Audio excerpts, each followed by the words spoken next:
ನಮಸ್ಕಾರದವ್ರೆ, ಎಲ್ಲರೂ ಹೇಗಿದ್ದೀರಾ? ನಾನ್ ತುಂಬಾ ಚೆನ್ನಾಗಿದ್ದೀನಿ, ನೀವು ಕೂಡ ಚೆನ್ನಾಗಿದ್ದೀರಾ ಅಂತ ಅನ್ಕೊಂತ ಇದ್ದೀನಿ. ಇವತ್ತು ನಾನು ಇಲ್ಲಿಗೆ ಹೊರಟಿದ್ದೀನಿ ಅಂತಂದ್ರೆ ಒದ್ದಿಕೆರೆ ನಮ್ಮ ಮನೆ ದೇವರ ದೇವಸ್ಥಾನ ಹೊರಟಿದ್ದೀನಿ. ಅಲ್ಲಿಂದ ಮುಂದೆ ಒಂದು ಕಾರ್ಯ ಇದೆ. ಕಾರ್ಯನ ಏನು ಅಂತ ನಿಮಗೆ ಮುಂದೆ ಹೋಗ್ತಾ ಹೋಗ್ತಾ ಇದ್ದೀನಿ. ಅಲ್ಲಿ ಸಿಗೋಣ, ಅಲ್ಲಿವರೆಗೂ ಬಾಯ್.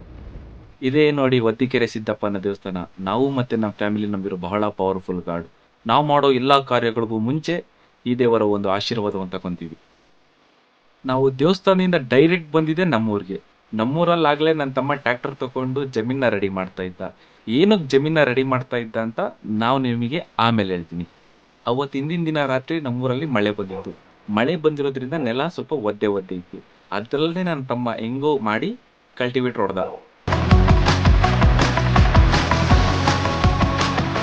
ಇಲ್ಲಿ ಸೈಡಲ್ಲಿ ನಿಂತಿರೋದೇ ನೋಡಿ ನನ್ನ ಬಿಗ್ ಬಾಸ್, ನನ್ನ ತಂದೆ. ಅವಾಗಲೇ ಹೇಳಿದ್ನಲ್ಲ ಒಂದು ಕಾರ್ಯ ಅಂತ, ಅದೇ ನೋಡಿ ಇದು. ನಾವು ಮನೆ ಕಟ್ಟೋಕೆ ಪಾಯ ಪೂಜೆ ಮಾಡೋದಕ್ಕೆ ಬಂದಿದ್ದೀವಿ. ನಾವು ಕಟ್ತಿರೋ ಮನೆ ಡೈಮೆನ್ಷನ್ ಬಂದ್ಬಿಟ್ಟು 33x33 square and duplex house. ಈ ಮನೆಯ ಹೊಸ ಹೊಸ ಅಪ್ಡೇಟ್ಗಾಗಿ ನನ್ನ ಚಾನಲ್ನ ಸಬ್ಸ್ಕ್ರೈಬ್ ಮಾಡೋದನ್ನ ಮರಿಬೇಡಿ. ಹಾಗೆ ನಿಮಗೆ ಗೊತ್ತಿರೋ ನ್ಯೂ ಡಿಸೈನ್ಸ್ ಯಾವ್ದಾದ್ರು ಇದ್ರೆ ಕಮೆಂಟ್ ಸೆಕ್ಷನಲ್ಲಿ ಕಮೆಂಟ್ ಮಾಡ್ತಾನೆ ಇರಿ. ಹಾಗೆ ನನ್ನ ಫ್ರೆಂಡು JCB ತಂದಿದ್ದ. JCBಯಲ್ಲಿ ಮಾರ್ಕ್ ಮಾಡಿರೋ ಜಾಗನ ಪಾಯ ತೆಗ್ದ.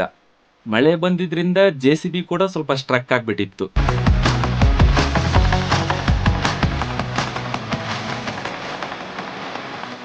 JCB ಡಿಗ್ ಮಾಡಿ ಹೋದ್ಮೇಲೆ ನಮ್ಮ ಪಾಯ ಈ ತರ ಕಾಣ್ತಿತ್ತು ನೋಡಿ. ಅದಾದ ಮಾರನೇ ದಿನಾನೇ ಪಾಯ ಪೂಜೆ.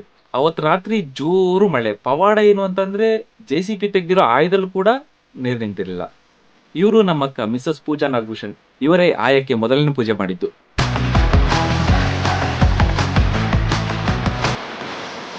ಪಾಯಕ್ಕೆ 5 ಜನ ಮುತ್ತೈದೆಯರ ಪೂಜೆ ಆಯ್ತು.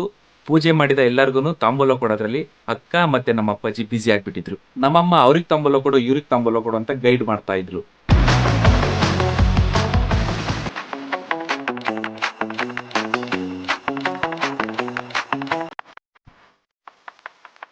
ಇಲ್ಲಿ ಹಾಲು ತುಪ್ಪ ಬಿಡ್ತಿರೋರೆ ನನ್ನ ಮತ್ತೊಬ್ಬ ಬಿಗ್ ಬಾಸ್, ನನ್ನ ಚಿಕ್ಕಪ್ಪ. ಪೂಜೆ ಎಲ್ಲ ಆದ್ಮೇಲೆ ಮೇಸ್ತ್ರಿ ಅವ್ರದ್ದೇನೋ ಶಾಸ್ತ್ರ ಇತ್ತು, ಶಾಸ್ತ್ರ ಮುಗಿಸಿದ್ರು. ಇದುವೇ ಆಗಿತ್ತು ಈ ಹೊತ್ತಿನ ವಿಶೇಷ ಕಾರ್ಯ. ಈ ಕಾರ್ಯದ ಬಗ್ಗೆ ನಿಮಗೆ ಏನು ಅನಿಸ್ತಂತ ಕಮೆಂಟ್ ಬಾಕ್ಸಲ್ಲಿ ಕಮೆಂಟ್ ಮಾಡಿ. ನಮಗಂತೂ ತುಂಬ ಖುಷಿ ಆಯಿತು. ಅದಕ್ಕೋಸ್ಕರ ಲೈಕ್ ಮಾಡಿ, ಹಾಗೆ ನೀವು ಫ್ರೆಂಡ್ಸ್ಗೆ ಶೇರ್ ಮಾಡಿ. ಓಕೆ ಫ್ರೆಂಡ್ಸ್, ಬಾಯ್.